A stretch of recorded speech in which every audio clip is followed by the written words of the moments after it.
કેમ છો વિદ્યાર્થી મિત્રો? આગળના લેક્ચરમાં આપણે લુઈસ ડોટ સ્ટ્રક્ચર વિશેનો અભ્યાસ કરતા હતા. તેમાં આપણે અમુક સૂત્રો જોઈએ. તેમાં હવે સૂત્રોના આધારે આપણે લુઈસ ડોટ સ્ટ્રક્ચર બનાવવાનો પ્રયત્ન કરીએ.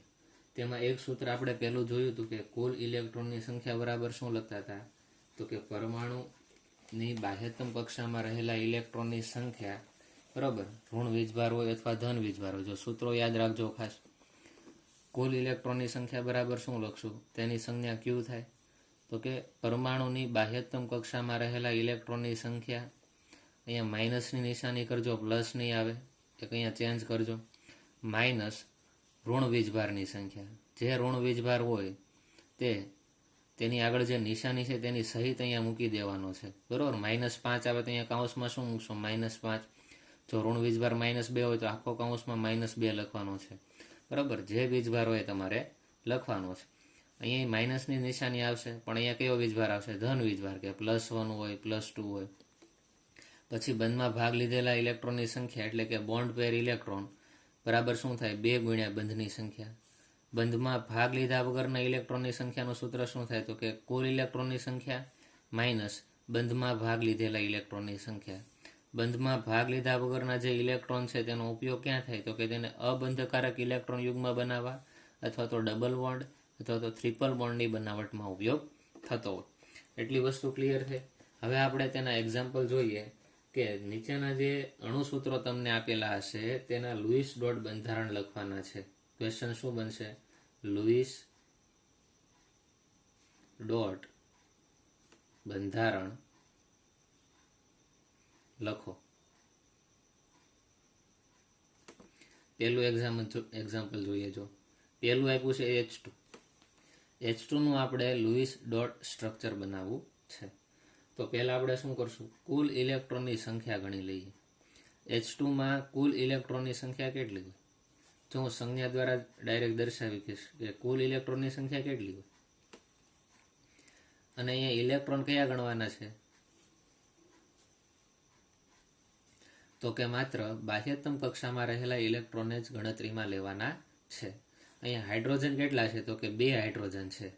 તો આપણે હાઇડ્રોજનની વાત કરીએ તો એક હાઇડ્રોજન પાસે 1 ઇલેક્ટ્રોન હોય, અને 1 ઇલેક્ટ્રોન એટલે તેની બાહ્યતમ કક્ષા જ થઈ ને, કેમ કે અંદરની કક્ષામાં બીજું કંઈ આવવાનું નથી. તો 2 હાઇડ્રોજન છે એટલે કે ટોટલ ઇલેક્ટ્રોન કેટલા છે? તો કે એક હાઇડ્રોજન પાસે 1 ઇલેક્ટ્રોન હોય, તો 2 હાઇડ્રોજન પાસે કેટલા ઇલેક્ટ્રોન હોય? 2 ઇલેક્ટ્રોન હોય. તો આનું લુઈસ ડોટ સ્ટ્રક્ચર આપણે દર્શાવવું હોય તો જો શું થાય? હાઇડ્રોજન હાઇડ્રોજન, આની પાસે પણ 1 ઇલેક્ટ્રોન હોય, આની પાસે પણ 1 ઇલેક્ટ્રોન હોય. તો આની વચ્ચે શું થાય? તો કે એક સિંગલ બોન્ડ બની જાય અને અષ્ટકઈ પૂરું થાય. જો આ હાઇડ્રોજન છે, બરોબર, તેની પહેલી કક્ષામાં કેટલા ઇલેક્ટ્રોન જોઈએ? તો કે 2 ઇલેક્ટ્રોન જોઈએ. તો જો આ હાઇડ્રોજન પાસે 2 ઇલેક્ટ્રોન આવી ગયા. સેમ આ હાઇડ્રોજન પાસે કેટલા ઇલેક્ટ્રોન થઈ ગયા? 2 ઇલેક્ટ્રોન થઈ ગયા. તો આ રીતે હાઇડ્રોજનનું લુઈસ ડોટ સ્ટ્રક્ચર થશે. પછી આપણે બીજું આમાં સૂત્ર લગાડવું હોય તો શું થાય? તો કે બંધમાં ભાગ લીધેલા ઇલેક્ટ્રોનની સંખ્યા એટલે કે બોન્ડ પેર ઇલેક્ટ્રોન કેટલા થાય? તો કે એનું સૂત્ર છે 2 ગુણ્યા બંધની સંખ્યા. આ બધી ધીરે ધીરે લખવાની પણ જરૂર નહીં પડે, પણ શરૂઆત છે એટલે આપણે લખીએ છીએ. બોન્ડ પેર ઇલેક્ટ્રોન એટલે શું? કે બંધમાં ભાગ લીધેલા ઇલેક્ટ્રોનની સંખ્યા બરાબર 2 ગુણ્યા બંધની સંખ્યા. બંધ કેટલા છે? 1. તો જો તો બંધમાં ભાગ લીધેલા ઇલેક્ટ્રોનની સંખ્યા કેટલી થઈ? 2 થઈ ને. જો અહીંયા પહેલો ઇલેક્ટ્રોન અને આ બીજો ઇલેક્ટ્રોન જે બંધ બનાવવામાં ભાગ લે છે. બીજું આવશે બંધમાં ભાગ લીધા વગરના ઇલેક્ટ્રોનની સંખ્યા, તેને આપણે લોન પેર ઇલેક્ટ્રોન કહેશું. લોન પેર ઇલેક્ટ્રોનની સંખ્યા કેટલી હોય? તો કે સૂત્ર કંઈક આવું થાય કે કુલ ઇલેક્ટ્રોનની સંખ્યામાંથી બોન્ડ પેર ઇલેક્ટ્રોનની સંખ્યાને બાદ કરો તો તમને લોન પેર ઇલેક્ટ્રોન મળે. તો કુલ ઇલેક્ટ્રોનની સંખ્યા 2 છે, બોન્ડ પેર ઇલેક્ટ્રોનની સંખ્યા 2 છે. તો બંધમાં ભાગ લીધા વગરના ઇલેક્ટ્રોન એટલે કે લોન પેર ઇલેક્ટ્રોનની સંખ્યા કેટલી થઈ ગઈ? 0 જોવા મળશે. તમે અહીંયા જોઈ શકો કે બંધમાં ભાગ લીધા વગરના ઇલેક્ટ્રોન એકેય છે જ નહીં. જો અહીંયા કંઈ ઇલેક્ટ્રોન છે નથી, અહીંયા પણ કાંઈ ઇલેક્ટ્રોન જોવા મળતા નથી. તો આ જે સ્ટ્રક્ચર થયું તે લુઈસ ડોટ સ્ટ્રક્ચર તરીકે ઓળખશું. હવે બીજું જોઈએ આપણે. જો O2 નું લુઈસ ડોટ સ્ટ્રક્ચર બનાવશે. તો કઈ રીતે બનાવશું? પહેલા કુલ ઇલેક્ટ્રોનની સંખ્યા ગોતીએ. તો જો ઓક્સિજન છે તેની ઇલેક્ટ્રોન રચના તમને આવડવી જોઈએ. ઓક્સિજન પાસે 8 ઇલેક્ટ્રોન હોય તો અષ્ટકના નિયમ પ્રમાણે 2 અને 6 આ રીતે ઇલેક્ટ્રોનની ગોઠવણી થાય. હવે ઓક્સિજન પાસે ઇલેક્ટ્રોન કેટલા છે? તો માત્ર બાહ્યતમ કક્ષાના ઇલેક્ટ્રોન ઉપર જ તમારે ફોકસ કરવાનું છે. અંદરની કક્ષાના ઇલેક્ટ્રોન ઉપર ધ્યાન દેવાનું નથી. તો એક ઓક્સિજન હોય તેની બાહ્યતમ કક્ષામાં 6 ઇલેક્ટ્રોન હોય તો 2 ઓક્સિજન હોય તો તેની બાહ્યતમ ટોટલ ઇલેક્ટ્રોનની સંખ્યા કેટલી થાય? તો કુલ ઇલેક્ટ્રોનની સંખ્યા થશે 12. તો અહીંયા લુઈસ ડોટ સ્ટ્રક્ચર બનાવવા માટે આપણે 12 ઇલેક્ટ્રોનની જરૂર પડશે. એટલે કે 12 ઇલેક્ટ્રોન આમાં આવશે. તો મૂકીએ જો ઓક્સિજન, અહીંયા મૂકી દઈએ ઓક્સિજન. 12 ઇલેક્ટ્રોન આપણે ગોઠવવા છે, બરોબર. તો શું કરાય? જો એક ઓક્સિજન પાસે 6 ઇલેક્ટ્રોન હોય, બીજા ઓક્સિજન પાસે 6 ઇલેક્ટ્રોન હોય તો આ રીતે આપણે ગોઠવી દઈએ. પહેલા ઓક્સિજન તેની પાસે 6 ઇલેક્ટ્રોન, બીજો ઓક્સિજન તેની પાસે 6 ઇલેક્ટ્રોન. હવે જો લુઈસ ડોટ સ્ટ્રક્ચર કમ્પ્લીટ થાય ત્યારે બંને ઓક્સિજનના અષ્ટક પણ પૂરા હોવા જોઈએ. એનો અર્થ એવો છે કે આ ઓક્સિજનને જો અષ્ટક પૂરું કરવું હોય તો તેને હજુ 2 વધારે ઇલેક્ટ્રોનની જરૂર છે, કારણ કે 6 ઇલેક્ટ્રોન છે, 2 ઇલેક્ટ્રોન મેળવી લે તો તેનું અષ્ટક કેવું થઈ જાય? પૂરું થઈ જાય. તો એ 2 ઇલેક્ટ્રોન કઈ રીતે મેળવે? તો કે બંને ઓક્સિજન તેની પાસે રહેલા 2 ઇલેક્ટ્રોન છે, બરાબર, તેની વચ્ચે શું કરે? ભાગીદારી કરે. તો તમે જોઈ શકો છો કે અહીંયા જે ઓક્સિજન છે તેનું અષ્ટક હવે પૂરું થઈ ગયું. કેટલા ઇલેક્ટ્રોન થયા? જો તો 1 2 3 4 5 6 7 8 અષ્ટક પૂરું થઈ ગયું. એવી જ રીતે અહીંયા ઓક્સિજન પાસે કેટલા ઇલેક્ટ્રોન થાય? 8 ઇલેક્ટ્રોન. એનું પણ અષ્ટક પૂરું થાય. જો કઈ રીતે થાય? આ રીતે આપણે ગોઠવી શકાય. જો 1 2 3 4 5 6 7 8. તો ટોટલ આપણે 12 ઇલેક્ટ્રોનનો ઉપયોગ કર્યો છે, બરોબર. 12 ઇલેક્ટ્રોનની વાત કરી. તેમાંથી ડબલ બોન્ડ કેટલા, અથવા તો આપણે જોઈએ કે બંધમાં ભાગ લીધેલા ઇલેક્ટ્રોનની સંખ્યા કેટલી? તો કે બોન્ડ પેર ઇલેક્ટ્રોન બરાબર શું થાય? 2 ગુણ્યા બંધની સંખ્યા. તો શું થાય? જો તો 2 ગુણ્યા બંધની સંખ્યા કેટલી છે? તો કે 2 બંધ છે, 1 અને 2. તો કે બંધમાં ભાગ લીધેલા ઇલેક્ટ્રોનની સંખ્યા કેટલી થાય? 4. તો બંધમાં ભાગ લીધા વગરના ઇલેક્ટ્રોનની સંખ્યા કેટલી થાય? બંધમાં ભાગ લીધા વગરના ઇલેક્ટ્રોનની સંખ્યા કેટલી થાય? તો કે લોન પેર ઇલેક્ટ્રોન, એટલે આપણે ગુજરાતીમાં કહીશું બંધમાં ભાગ લીધા વગરના ઇલેક્ટ્રોન. તો કુલ ઇલેક્ટ્રોન માઇનસ બંધમાં ભાગ લીધેલા ઇલેક્ટ્રોનની સંખ્યા. તો કુલ ઇલેક્ટ્રોન છે 12, બંધમાં ભાગ લીધેલા ઇલેક્ટ્રોનની સંખ્યા છે 4. તો 12 માંથી આપણે 4 બાદ કરશું એટલે કેટલા ઇલેક્ટ્રોન આવશે? 10 ઇલેક્ટ્રોન તમને એવા જોવા મળશે કે જે બંધમાં ભાગ લેતા નથી. તો જોઈએ 10 ઇલેક્ટ્રોન છે એવા. 12 માંથી આપણે 4 બાદ કરીએ, શું આવે? 8. 12 માંથી આપણે 4 બાદ કરીએ, આન્સર શું આવે? 8. તો કેટલા ઇલેક્ટ્રોન આવશે? તો કે 8 ઇલેક્ટ્રોન હશે કે જે શું કરતા હોય? બંધમાં ભાગ લેતા નથી. તો ગણીએ. જો 1 2 3 4 5 6 7 8. ક્લિયર થયું? આ રીતે તમે અષ્ટક પણ પૂરું કરી શકો અને લુઈસ ડોટ સ્ટ્રક્ચર પણ બનાવી શકો. તેના પછી આપણે બીજું એક્ઝામ્પલ જોઈએ. જો જેટલા વધારે એક્ઝામ્પલ પ્રેક્ટિસ કરશો એટલું ઝડપથી તમને લુઈસ ડોટ સ્ટ્રક્ચર બનાવતા આવડશે. તેના પછીનું એક્ઝામ્પલ જોઈએ. ત્રીજું એક્ઝામ્પલ H3O+. આનું નામ લખવું હોય તો લખી નાખો. હાઇડ્રોનિયમ આયન કહેવાય. શું કહેવાય? Hydronium ion. એક ઓક્સિજન છે અને 3 હાઇડ્રોજન છે. તો આનું જે બંધારણ બનાવવું હોય તો પહેલા આપણને કેન્દ્રનો પરમાણુ ખબર હોવી જોઈએ. તો કેન્દ્રના પરમાણુ માટે એક નિયમ એવો પણ છે કે ઓછામાં ઓછો જે પરમાણુની સંખ્યા હોય તેને કેન્દ્ર તરીકે લે. તો અહીં હાઇડ્રોજન તો 3 છે, એને કેન્દ્ર તરીકે ન લેવાય. ઓક્સિજન માત્ર એક જ છે, માટે તેને કેન્દ્ર તરીકે આપણે લેશું. પણ પહેલા ઇલેક્ટ્રોનની કુલ સંખ્યા ગોતી લઈએ. જો Q શું થાય? તો કે હાઇડ્રોજન કેટલા છે? 3. તો આપણે લખીએ 3 ગુણ્યા હાઇડ્રોજનની બાહ્યતમ કક્ષામાં રહેલા ઇલેક્ટ્રોનની સંખ્યા કેટલી હોય? એક જ હોય. પ્લસ ઓક્સિજનની બાહ્યતમ કક્ષામાં કેટલા ઇલેક્ટ્રોન હોય? તો આપણે અહીંયા હમણાં જોયું કે ઓક્સિજનની બાહ્યતમ કક્ષામાં 6 ઇલેક્ટ્રોન હોય, તો 6 ઉમેરી દો. પ્લસ આની ઉપર 1 વીજભાર છે. એનો અર્થ એવો કે તે 1 ઇલેક્ટ્રોનનું શું કરી દેતા હોય? દાન કરે. 1 ઇલેક્ટ્રોનનું દાન કરે એટલે કે 1 ઇલેક્ટ્રોન ઘટી ગયો, એટલે આની ઉપર શું આવશે? તો કે -1 આવશે. તો હવે જોઈએ જો આન્સર શું આવે 3 + 6 - 1, તો આનો આન્સર આવશે 8 ઇલેક્ટ્રોન. તો હાઇડ્રોનિયમ આયનનું લુઈસ ડોટ સ્ટ્રક્ચર બનાવવું છે તો 8 ઇલેક્ટ્રોનનો ઉપયોગ થશે. કેટલા ઇલેક્ટ્રોનનો ઉપયોગ થશે? 8 ઇલેક્ટ્રોનનો ઉપયોગ કરવાનો રહેશે. તો હાઇડ્રોનિયમ આયનમાં સેન્ટર એટમ કોણ થઈ ગયો તો કે ઓક્સિજન. અને બીજું આપણે એ જોયું જો સેન્ટર એટમ હોય એની ઉપર પોઝિટિવ ચાર્જ હોય અને સેન્ટર એટમ લેવાય, જ્યારે છેડા ઉપર હોય તેના ઉપર નેગેટિવ ચાર્જવાળા લેવાય. હવે ઓક્સિજનની બાહ્યતમ કક્ષામાં રહેલા ઇલેક્ટ્રોનની સંખ્યા આપણે જોઈએ તો ઓક્સિજનની બાહ્યતમ કક્ષામાં કેટલા ઇલેક્ટ્રોન હોય? આપણે કહીએ છીએ કે 6 ઇલેક્ટ્રોન હોય. બરાબર, કેટલા ઇલેક્ટ્રોન હોય? 6 ઇલેક્ટ્રોન જોવા મળે છે. પછી હાઇડ્રોજન અહીંયા કેટલા છે તો કે 3. તો એક કામ કરીએ, પહેલા અહીંયા હાઇડ્રોજન મૂકી દઈએ.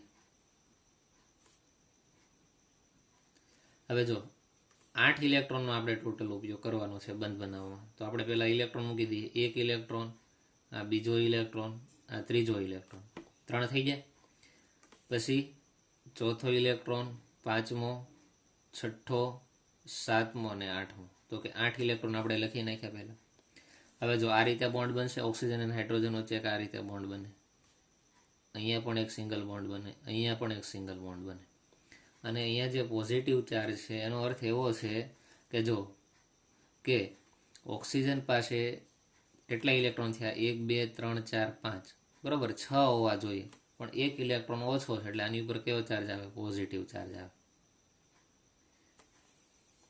ઓક્સિજનની બાહ્યતમ કક્ષામાં કેટલા ઇલેક્ટ્રોન હોય? 6 હોય. કેટલા જો તો 1 2 3 4 અને 5, બરાબર, 6 નથી. એનો અર્થ એવો કે 1 ઇલેક્ટ્રોન એને દાન કર્યું છે ને, એટલે જ એની પર શું ચાર્જ હોય? પોઝિટિવ ચાર્જ હોય. તો આખું સ્ટ્રક્ચર થઈ ગયું. હવે અષ્ટકય પૂરા થઈ ગયા. જો હાઇડ્રોજન પાસે 2 ઇલેક્ટ્રોનની જરૂર છે તો આ 2 ઇલેક્ટ્રોન આવી જાય, અહીંયા 2 ઇલેક્ટ્રોન આવી જાય, અહીંયા 2 ઇલેક્ટ્રોન આવી જાય. ઓક્સિજનને 8 ઇલેક્ટ્રોનની જરૂર છે તો ગણો જો 1 2 3 4 5 6 7 8. તો આ રીતે ઓક્સિજન પાસે 8 ઇલેક્ટ્રોન આવી જાય, માટે તેનું અષ્ટક પણ પૂરું થઈ ગયું. પાછા આપણે ગણીએ કે બંધમાં ભાગ લીધેલા ઇલેક્ટ્રોનની સંખ્યા બરાબર 2 ગુણ્યા બંધની સંખ્યા. બંધની સંખ્યા કેટલી છે? 1 2 અને 3. તો 2 ગુણ્યા 3 એટલે કે 6 ઇલેક્ટ્રોન એવા છે કે જેણે બંધમાં ભાગ લીધો છે. લોન પેર ઇલેક્ટ્રોન એટલે કે બંધમાં ભાગ લીધા વગરના ઇલેક્ટ્રોનની સંખ્યા, તો કે કુલ ઇલેક્ટ્રોન માઇનસ બંધમાં ભાગ લીધેલા ઇલેક્ટ્રોન. કુલ ઇલેક્ટ્રોન છે 8, એમાંથી બંધમાં ભાગ લીધેલા ઇલેક્ટ્રોન છે 6. 8 માંથી 6 જાય એટલે આન્સર શું આવે? 2. એટલે કે 2 ઇલેક્ટ્રોન તમને એવા જોવા મળશે કે જે બંધમાં ભાગ લેતા નથી. પછી આગળ વધીએ, તેના પછીનું એક એક્ઝામ્પલ જોઈએ. NH4+1, NH4+1. તો આમાં સેન્ટર એટમ તમે કયો દર્શાવશો તો કે નાઇટ્રોજનને દર્શાવવો પડે. હાઇડ્રોજન હશે એ છેડે હશે. કુલ ઇલેક્ટ્રોનની સંખ્યા પહેલા ગણી લઈએ. જો નાઇટ્રોજન પાસે કેટલા ઇલેક્ટ્રોન હોય તો આપણે કહીશું કે નાઇટ્રોજનનો પરમાણુ ક્રમાંક 7, એટલે 7 ઇલેક્ટ્રોન હોય. પણ સાથે સાથે થોડા દર્શાવવાના છે, માત્ર બાહ્યતમ કક્ષાના ઇલેક્ટ્રોન જ દર્શાવવાના. તો નાઇટ્રોજનની બાહ્યતમ કક્ષામાં કેટલા ઇલેક્ટ્રોન હોય? 5. નાઇટ્રોજન માટે જોશો ને 2 અને 5 એ રીતે ઇલેક્ટ્રોન રચના થાય. પ્લસ 4 હાઇડ્રોજન છે, એક હાઇડ્રોજન પાસે 1 ઇલેક્ટ્રોન, એવા 4 હાઇડ્રોજન એટલે +4. પણ અહીંયા સાથે સાથે +1 વીજભા રહી છે, એનો અર્થ એમ કે 1 ઇલેક્ટ્રોનનું દાન થઈ ગયું, એટલે કે 1 ઇલેક્ટ્રોન ઘટશે પણ ખરો. તો આન્સર શું આવે? જો તો 5 + 4 9, 9 માંથી 1 એટલે 8. એટલે ટોટલ અહીંયા 8 ઇલેક્ટ્રોનનો ઉપયોગ કરશું. કેટલા ઇલેક્ટ્રોનનો ઉપયોગ થશે? 8 ઇલેક્ટ્રોનનો ઉપયોગ થવાનો છે. તો તેનું સ્ટ્રક્ચર આપણે બનાવવાનો પ્રયત્ન કરીએ. જો સ્ટ્રક્ચર કેવું થાય તો કે સેન્ટર એટમ શું દર્શાવી દઈશું? નાઇટ્રોજન. અને 4 હાઇડ્રોજનને આ રીતે છેલ્લે દર્શાવી દઈએ. 1 2 3 અને કેટલામાં થઈ ગયો? ચોથો. હવે 4 હાઇડ્રોજન પાસે એક ઇલેક્ટ્રોન તો હશે જ, એટલે કે 1 2 3 અને 4, બરાબર. હજી આપણે 4 ઇલેક્ટ્રોન દર્શાવવાના છે, તો નાઇટ્રોજન પાસે 4 ઇલેક્ટ્રોન મૂકી દઈએ. 1 2 3 4. તો નાઇટ્રોજન પાસે 5 ઇલેક્ટ્રોન હોય બાહ્યતમ કક્ષામાં, પણ અહીંયા 4 દર્શાવ્યા છે. શા માટે? તો કે અહીંયાથી 1 ઇલેક્ટ્રોનનું દાન થાય છે, એટલે કે અહીંયા આ રીતે બોન્ડ બનવા મળશે. અને નાઇટ્રોજન ઉપર કેવો ચાર્જ આવશે? તો કે પોઝિટિવ ચાર્જ આવશે. તો ટોટલ બંધની સંખ્યા કેટલી થઈ ગઈ? તો કે 4 બંધ બનાવ્યા. 1 2 3 અને 4. તો બોન્ડ પેર ઇલેક્ટ્રોન કેટલા થાય? તો કે 4 બોન્ડ એટલે 4 દુ 8 ઇલેક્ટ્રોન હશે, એ બંધમાં ભાગ લેતા હોય. લોન પેર ઇલેક્ટ્રોન કેટલા થાય? તો કે બંધમાં ભાગ લીધા વગરના ઇલેક્ટ્રોન. તો કે કુલ ઇલેક્ટ્રોનમાંથી બોન્ડ પેર બાદ કરો, 8 માંથી 8 બાદ થાય એટલે શું આવે? 0. આમાં કોઈ પણ બંધમાં ભાગ લીધા વગરના ઇલેક્ટ્રોન છે જ નહીં. બરોબર. તો આ રીતે તમે સ્ટ્રક્ચર બનાવી શકો. હજી આપણે પ્રેક્ટિસ કરતા જઈએ એટલે વધારે ક્લિયર થતું જશે. તેના પછીનું આપણે જોઈએ. જો તેના પછીનું પાંચમું NO3-1 NO3-1 આવું આપેલું છે. તો જો કુલ ઇલેક્ટ્રોનની સંખ્યા પહેલા ગોતી લઈએ. કુલ ઇલેક્ટ્રોનની સંખ્યા કેટલી થાય? તો કે નાઇટ્રોજનની બાહ્યતમ કક્ષામાં 5 ઇલેક્ટ્રોન હોય પ્લસ ઓક્સિજન કેટલા છે? 3. ઓક્સિજનની બાહ્યતમ કક્ષામાં કેટલા ઇલેક્ટ્રોન હોય? તો કે ઓક્સિજન પાસે 8 ઇલેક્ટ્રોન છે, એમાંથી 2 અને 6 એ રીતે ગોઠવણી થાય તો બાહ્યતમ કક્ષામાં 6 ઇલેક્ટ્રોન. -1 ચાર્જ એટલે કે 1 ઇલેક્ટ્રોનનો તેને સ્વીકાર કર્યો છે, માટે અહીંયા +1 લખવું પડે. એ -1 નો શું થાય? 1 ઇલેક્ટ્રોન સ્વીકારે. તો 5 + 6 × 3 +1. બરોબર. તો કુલ ઇલેક્ટ્રોનની સંખ્યા કેટલી થાય? તો કે 18, 19, 20 ને 24 ઇલેક્ટ્રોન થાય. બરાબર. કુલ 24 ઇલેક્ટ્રોનનો અહીંયા આપણે ઉપયોગ કરવાનો છે. તો જો નાઇટ્રોજનનું સ્ટ્રક્ચર કંઈક આ રીતે થાય કે નાઇટ્રોજનથી સેન્ટર એટમ થાય, ઓક્સિજનથી કેવા થાય? તો કે છેડાના પરમાણુ થાય આ રીતે. હવે ઓક્સિજનની બાહ્યતમ કક્ષામાં કેટલા ઇલેક્ટ્રોન હોય? તો કે 6 ઇલેક્ટ્રોન હોય. તો એક કામ કરીએ, આપણે 6 ઇલેક્ટ્રોન દર્શાવી દઈએ. કેટલા ઇલેક્ટ્રોન દર્શાવશું આપણે? 6 ઇલેક્ટ્રોન દર્શાવી. તો અહીંયા 24 ઇલેક્ટ્રોનને આપણે દર્શાવવા છે. પહેલાં એક કામ કરાય કે અહીંયા બધાને એક સિંગલ બોન્ડ દર્શાવી દેવાય. કેટલા બોન્ડ દર્શાવી દેવાય? Single bond. એટલે કેટલા ઇલેક્ટ્રોન વપરાઈ ગયા? તો કે 1, 2, 3, 4, 5, 6, પછી 7, 8, 9, 10, 11, 12, 13, 14, 15, 16, 17, 18, 19, 20, 21, 22, 23 અને 24. 24 ઇલેક્ટ્રોન થઈ ગયા. હવે શું કરવાનું છે? જો 24 ઇલેક્ટ્રોન કમ્પ્લીટ થાય પછી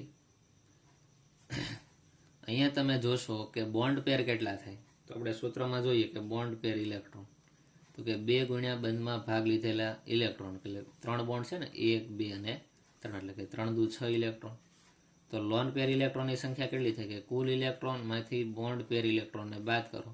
તો કે કુલ ઇલેક્ટ્રોન 24 છે, એમાંથી 6 ઇલેક્ટ્રોન બાદ કરો એટલે કે 18 ઇલેક્ટ્રોન હોય છે, જે લોન પેર ઇલેક્ટ્રોન છે. તો આ લોન પેર ઇલેક્ટ્રોન જે છે 18, તેનો ઉપયોગ ક્યાં થાય? તો કે લોન પેર ઇલેક્ટ્રોન છે એક સામાન્ય રીતે લોન પેર તરીકે દર્શાવી દો, અથવા તો તેમાંથી ડબલ બોન્ડ બનાવી નાખો, અથવા તો ટ્રિપલ બોન્ડ બનાવવા તેનો ઉપયોગ કરી નાખો. તો શું કરાય? જો હવે ઓક્સિજન જ્યારે છેડે આવેલો હોય ત્યારે તેની ઉપર કેવો વીજભાર હોય? ઋણ વીજભાર હોય. તો એક કામ કરીએ, જો આ આખો બોન્ડ છે ને અહીંયા હું ટ્રાન્સફર કરી દઉં. 2 ઇલેક્ટ્રોન એટલે એક બોન્ડ બની જાય.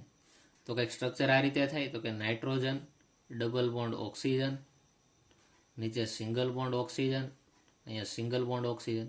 આ 2 ઇલેક્ટ્રોન છે આ સાઈડ આવી ગયા એટલે કે એક બંધ બની ગયો. જો પહેલો અને બીજો ઇલેક્ટ્રોન. બરાબર. તો અહીં કેટલા ઇલેક્ટ્રોન વધ્યા? 4 ઇલેક્ટ્રોન. અહીંયા કેટલા ઇલેક્ટ્રોન છે? 6 ઇલેક્ટ્રોન. અહીંયા કેટલા ઇલેક્ટ્રોન છે? 6 ઇલેક્ટ્રોન. આ રીતે દર્શાવી શકાય. હવે આપણે શું કરી શકાય? જો હજી આપણે અહીંયા રહેલા ઇલેક્ટ્રોનને તમે અહીંયા ટ્રાન્સફર કરી નાખો તો સ્ટ્રક્ચર કંઈક આવું થાય. નાઇટ્રોજન, ડબલ બોન્ડ ઓક્સિજન, અહીંયા સિંગલ બોન્ડ ઓક્સિજન, અહીંયા આવી જાય એટલે કે અહીંયા ડબલ બોન્ડ થઈ જાય અને ઓક્સિજન. અહીંયા કેટલા ઇલેક્ટ્રોન વધે? 4. અહીંયા કેટલા ઇલેક્ટ્રોન વધે? 4. તો જુઓ તો નાઇટ્રોજન કેટલા બોન્ડ બનાવી નાખ્યા? 1, 2, 3, 4 અને 5. બરાબર. હવે જો ઓક્સિજન છેડે આવેલો હોય, બરાબર, અહીંયા કેટલા ઇલેક્ટ્રોન છે? 6. ઓક્સિજન ક્યાં આવેલો હોય? છેડે આવેલો, તો તેની પર શું વીજભાર આવે? ઋણ વીજભાર આવે. તો આ NO3-1 નું સ્ટ્રક્ચર થઈ ગયું. આ રીતે તમે NO3-1 નું સ્ટ્રક્ચર બનાવી શકો. તેના પછી આગળ વધીએ. તેના પછીનું આપણે સ્ટ્રક્ચર જોઈએ. છઠ્ઠું આવશે H2O. તો જો કુલ ઇલેક્ટ્રોનની સંખ્યા કેટલી થઈ જાય? તો હાઇડ્રોજન પાસે 1 હોય તો 1, 2 હાઇડ્રોજન એટલે 2 ઇલેક્ટ્રોન, પ્લસ ઓક્સિજનની બાહ્યતમ કક્ષામાં કેટલા ઇલેક્ટ્રોન? 6, એટલે કે ટોટલ 8 ઇલેક્ટ્રોનનો ઉપયોગ થાય. સેન્ટર એટમ કોણ બની જશે? ઓક્સિજન. બંને છેડે સાઈડ શું આવશે? હાઇડ્રોજન. તો જુઓ તો પહેલા સિંગલ બોન્ડ આ રીતે દર્શાવી દો. તો હવે જુઓ તો હાઇડ્રોજન પાસે અહીંયા 1 ઇલેક્ટ્રોન હોય, આ પાસે 1 ઇલેક્ટ્રોન હોય, ઓક્સિજન પાસે 6 ઇલેક્ટ્રોન, 1, 2, 3, 4, 5 અને 6. તો અષ્ટકય પૂરું થઈ ગયું. જો હાઇડ્રોજનનું અષ્ટકય કમ્પ્લીટ થાય, અહીંયા હાઇડ્રોજનનું અષ્ટક કમ્પ્લીટ થાય, અહીંયા ઓક્સિજનનું અષ્ટક કમ્પ્લીટ થાય. તો આ રીતે તમે H2O નું લુઈસ ડોટ સ્ટ્રક્ચર બનાવી શકો. સાવ ઇઝી થઈ ગયું. ટોટલ બંધ કેટલા બને છે? 2 બંધ બને છે. માટે બોન્ડ પેર ઇલેક્ટ્રોનની સંખ્યા કેટલી થાય? તો કે 2 ગુણ્યા બંધની સંખ્યા એટલે કે 4 ઇલેક્ટ્રોનનો ઉપયોગ બંધ બનાવવામાં થાય. લોન પેર ઇલેક્ટ્રોનની સંખ્યા તો કે કુલ ઇલેક્ટ્રોનમાંથી બોન્ડ પેર ઇલેક્ટ્રોનને બાદ કરો. કુલ ઇલેક્ટ્રોન 8, બોન્ડ પેર 4, એટલે કે 4 ઇલેક્ટ્રોન એવા જોવા મળશે કે જે બંધમાં ભાગ લેતા નથી. અહીંયા જોવો છો 1, 2 અને 3, 4. આ 4 ઇલેક્ટ્રોન ક્યાંય બોન્ડમાં ભાગ લેતા દર્શાવતા નથી. તેના પછી આગળ વધીએ. તેના પછીનું જે બંધારણ જોવાનું છે તે NO2-1 નું જોશું. હવે જો પેલા કુલ ઇલેક્ટ્રોનની સંખ્યા ગોતી લઈએ. નાઇટ્રોજનની બાહ્યતમ કક્ષામાં 5 ઇલેક્ટ્રોન, 2 ગુણ્યા ઓક્સિજનની બાહ્યતમ કક્ષામાં 6 ઇલેક્ટ્રોન, -1 ચાર્જ હોય. એનો અર્થ એવો કે 1 ઇલેક્ટ્રોનનો શું થતો હોય? સ્વીકાર થતો. એટલે કે 5, 6 ગુણ્યા 2 એટલે કે 12 + 1 એટલે શું થાય? 12 ને 5 17 ને 18. ટોટલ 18 ઇલેક્ટ્રોનનો અહીંયા સ્ટ્રક્ચર બનાવવામાં ઉપયોગ થશે. તો એક કામ કરીએ. પહેલા સેન્ટર એટમ કયો થઈ જશે? નાઇટ્રોજન. અને બંને બાજુ આપણે શું મૂકી દઈએ? ઓક્સિજન. પહેલા બંનેને આપણે સિંગલ બોન્ડથી દર્શાવી દેવાના. હવે ઇલેક્ટ્રોનની ગોઠવણી કરીએ. 18 ઇલેક્ટ્રોન છે મૂકી દઈએ. જો 1, 2, 3, 4, 5, 6, 7, 8, 9, 10, 11, 12, 13, 14, આ 15 અને 16, આ 17 અને 18. આ રીતે કમ્પ્લીટ થયું. તો આના ઉપરથી આપણે જોવા જઈએ કે બોન્ડ પેર ઇલેક્ટ્રોનની સંખ્યા કેટલી થાય? તો કે 2 ગુણ્યા બંધની સંખ્યા. બંધની સંખ્યા 2 છે એટલે કે 4. લોન પેર ઇલેક્ટ્રોનની સંખ્યા કેટલી થાય? તો કે કુલ ઇલેક્ટ્રોન એમાંથી બોન્ડ પેર ઇલેક્ટ્રોનને બાદ કરી નાખીએ. કુલ ઇલેક્ટ્રોનની સંખ્યા 18 છે, એમાંથી 4 બાદ થાય એટલે કે ટોટલ 14 ઇલેક્ટ્રોન હજી બાકી રહે. આ 14 ઇલેક્ટ્રોનનો ઉપયોગ ક્યાં થાય? કાં તો ડબલ બોન્ડ અથવા તો ટ્રિપલ બોન્ડ બનાવવામાં થાય, અથવા તો તેને એમને લોન પેર સ્વરૂપે રાખી શકો. તો આ 14 ઇલેક્ટ્રોનનો આપણે ઉપયોગ કરવાનો છે. હવે જો આની ઉપર ચાર્જ કેટલો છે? -1 ચાર્જ. તો આપણે એક કામ કરી શકાય. અહીંયા જો નાઇટ્રોજનનું અષ્ટકય પૂરું નથી થતું, 1, 2, 3, 4, 5, 6, તેનું અષ્ટકય પૂરું થવું જોઈએ. તો શું થાય? તો કે અહીંયા ઓક્સિજન પાસે 2 ઇલેક્ટ્રોન છે, કોની ઉપર આવી જાય? આની વચ્ચે આવી જાય અને એક બોન્ડ બનાવી નાખે. તો સ્ટ્રક્ચર કંઈક આ રીતનું તૈયાર થાય. નાઇટ્રોજન સિંગલ બોન્ડની જગ્યાએ ડબલ બોન્ડ, ઓક્સિજન, આ 2 ઇલેક્ટ્રોન આની ઉપર વહી જાય તો વધ્યા કેટલા? તો કે 4 ઇલેક્ટ્રોન. અહીંયા સિંગલ બોન્ડ ઓક્સિજન, અહીંયા કેટલા ઇલેક્ટ્રોન છે? 6 ઇલેક્ટ્રોન છે. આટલું ક્લિયર થયું? હવે જુઓ તો ડબલ બોન્ડથી ઓક્સિજન છેડે જોડાયેલો, તેની ઉપર તો કાંઈ વીજભાર આવવાનો નથી. પણ સિંગલ બોન્ડથી ઓક્સિજન જોડાયેલો હોય તો તેની ઉપર શું ચાર્જ આવે? માઇનસ ચાર્જ આવે. તો અહીંયા જો -1 ચાર્જ આવે આની ઉપર આવશે. બરાબર. અહીંયા બીજું શું આવશે? તો કે અહીંયા લોન પેર આવશે. નાઇટ્રોજનનું અષ્ટક હવે જો પૂરું થઈ ગયું. 1, 2, 3, 4, 5, 6, 7 અને 8. તો આ રીતે આખું સ્ટ્રક્ચર તમને કમ્પ્લીટ ખ્યાલ આવવો જોઈએ. NO3-1 નું આ રીતે સ્ટ્રક્ચર જોવા મળશે.